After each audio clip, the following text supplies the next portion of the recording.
Good morning, fourth grade. I'm out in the middle of a field right now. There's some trees and whatnot, and I figured, oh gosh, turkeys or something.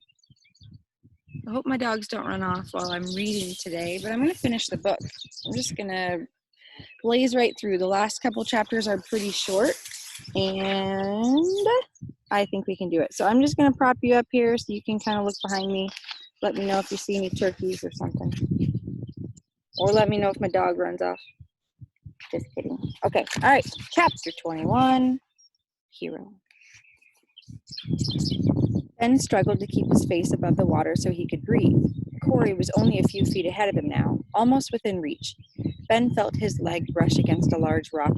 Quickly, he kicked off from the rock, propelling himself forward. It worked. He got close enough to grab the strap of Corey's backpack. Ben pulled Corey in close and held him with one arm around his chest. The boy was shivering from the cold and the shock. "I got you," Ben said. Corey spluttered water. "I need to get to my dad." "The helicopters came," Ben reassured him, spitting out water so he could talk. "The rescue team is going to find him." Corey nodded, his teeth chattered. Ben was trying hard not to panic. He frantically cast his eyes about for something, anything he could grab to stop them from continuing downstream. But they were in the middle of the creek and moving so fast that every time he spotted a branch or tree root, they swept past it too quickly. Too quickly. Where was Hero? With some effort, Ben twisted his body, kicked with both feet, and used his free hand to paddle them in half circle. Finally, he could see forward instead of backwards. Okay. Where are you guys going? Girls? With some effort, Ben twisted his body, kicked with both feet, and used his free hand to paddle them in a half circle. Finally, he could see forward instead of backward. Ben spotted Hero up ahead, running at top speed along the edge of the creek. He stopped to look at something. Ben and Corey were hurtling toward them. They had about 30 yards to go before they caught up to him. Ben couldn't tell exactly what Hero was doing. It looked like he was jumping up and down. No, wait, he was slamming himself into something. Ben squinted and shook the water off his face so he could see clearly. Hero was throwing himself against a fallen tree. The massive trunk leaned precariously against another tree by the creek bed. And my dogs are gone. Hero was trying to knock it down. Because if he could knock it down, it would fall across the creek right in their path, and Ben and Corey would be able to grab onto it for sure. Every time Ben thought Hero couldn't possibly impress him more, he was wrong. Hero never seemed to run out of ways to prove how amazing he was. They were drawing closer. Hero was butting his head against the tree, digging his paws into the mud and pushing as hard as he could. Every muscle in his body was flexed, and his fur stood on end.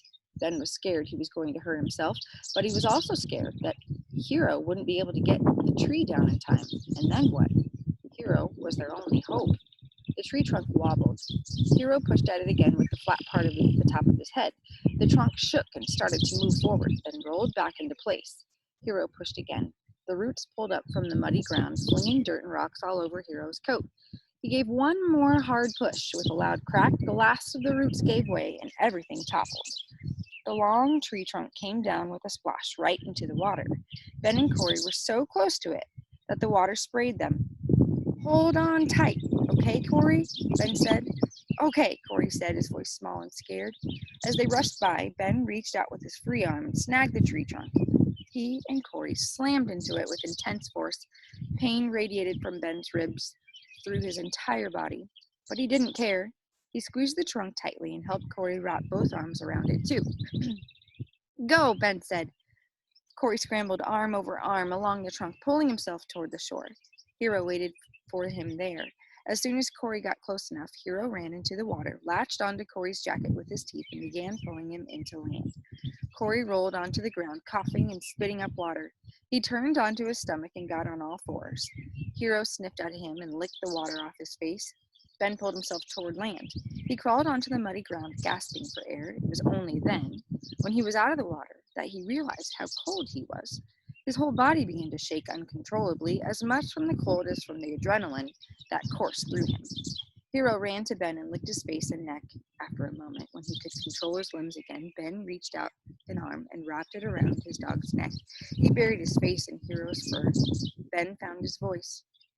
Thank you, Hero. You saved us. Chapter 22. Anything good going on? Dogs are gone.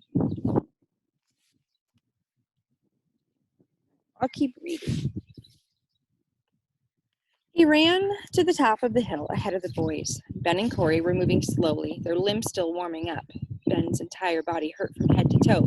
He started imagining something he hadn't allowed himself to think about since they'd left his house the day before. A hot shower and his own bed. Ben and Corey climbed to the top of the hill and stepped off the path into the clearing. It was alive with activity. The helicopters stood hovering on either side. A dozen rescue crew members were swarming around the Boy Scouts. The kids were wrapped in shiny metallic thermal blankets. Most of them were crying with relief, Ben knew. More men scrambled down the rope ladder of the second chopper. Watch out, coming through, Ben stepped aside as a group of the burliest men he had ever seen barreled past him, carrying a stretcher. Marco was on it, with his eyes closed in pain, his legs strapped down. He winced with every bounce and bump. Dad, Corey yelled as they passed. Marco opened his eyes and smiled at his son, reaching a hand out to him. Corey's face lit up from within. Ben scanned the crowd. From a distance, he spotted his dad speaking frantically into his cell phone. He held a folded map in the other hand. Ben knew his dad was desperately trying to find him, and a sharp pang of guilt shot through him. Ben felt sick at the thought of what he'd put his dad through. Ben watched his hero cross the clearing in a few long strides and ran to Ben's dad. Hero jumped up on him with his front legs, knocking the map from his hands. Ben's throat tightened as his dad looked up and saw him. His dad ran across the clearing, scooping Ben up in a massive bear hug. I'm so glad you're okay. Dad, I'm sorry. Ben felt Hero jump on him as they hugged. He stepped back to let Hero... Look who's back. All right. Hi, dogs. Ben felt Hero jump on them as they hugged. He stepped back to let Hero join in their embrace, and he and his dad burst out laughing. They looked at each other. Ben, his dad said, I could kill you if I wasn't so happy to see you. Ben hung his head. I wouldn't blame you. He didn't know how he could feel so joyous and so awful at the same time. He wished he could have it both ways. He wouldn't change any of what happened if it would save Jack, Scout, and the Boy Scout troops again, but he would never wish this kind of worry and fear on his family, not for a second. He didn't know how to tell his dad that these two feelings took up equal space in his chest, but he didn't have to. He looked up at his dad. He looked up at his dad. Look, Ben, his dad said, his hand on his shoulder, and his eyes locked on Ben's. I know as well as anyone that it takes great risk to save lives, and I know what it feels like to have that drive in your heart. But I'm just not ready for my son, for you, to be the one taking that risk. Ben hung his head. I know, Dad, I know. Sergeant Landry, a uniformed man called out, waving him over. We're ready to load them up. Coming, Ben's dad replied. He turned to Ben. You want to go home? I sure do, Ben said. Let's get out of here. By the way, do I even want to know why you're soaking wet? Ben's dad asked with a shake of his head. Not really, Ben grinned. Ben and Hero followed Ben's dad to the nearest helicopter.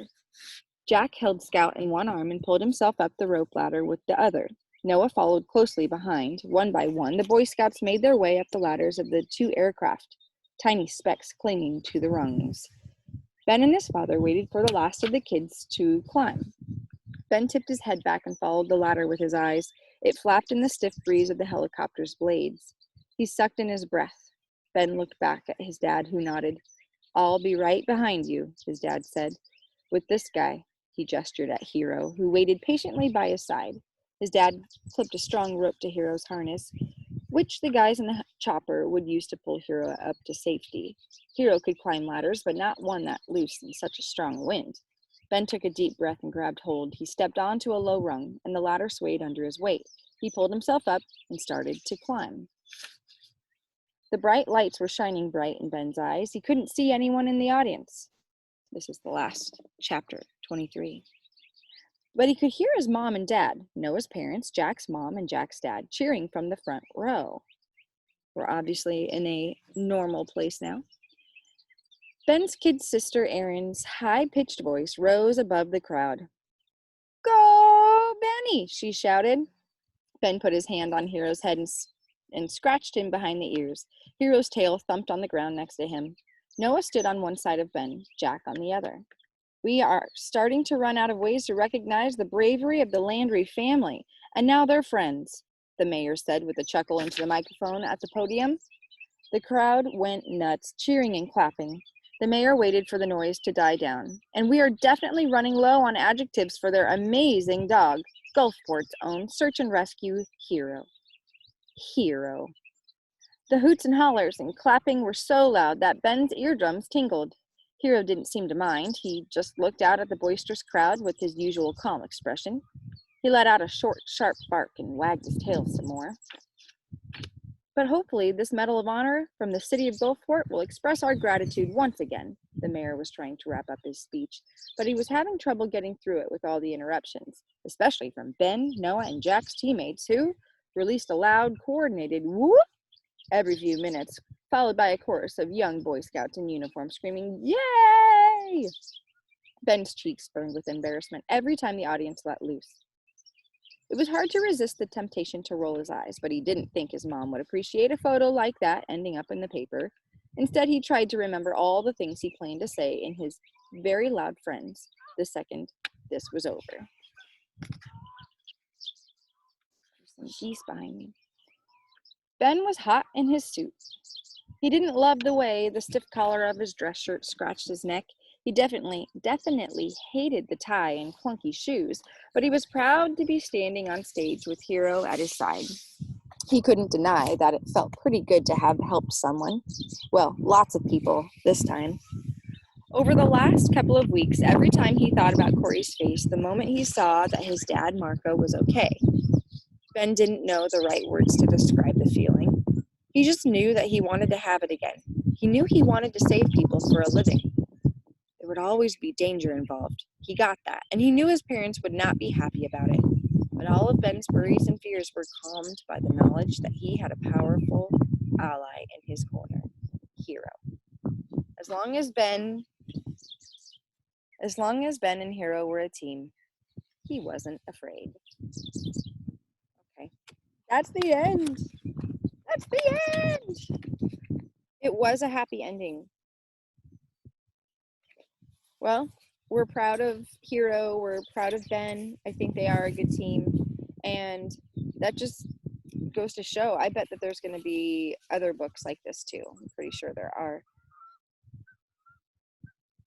Well, I hope that you've enjoyed reading with me. I've definitely enjoyed reading for you and with you. I wish that you guys could be here, especially in this wonderful place. I'm just out in the country. Take care, everybody.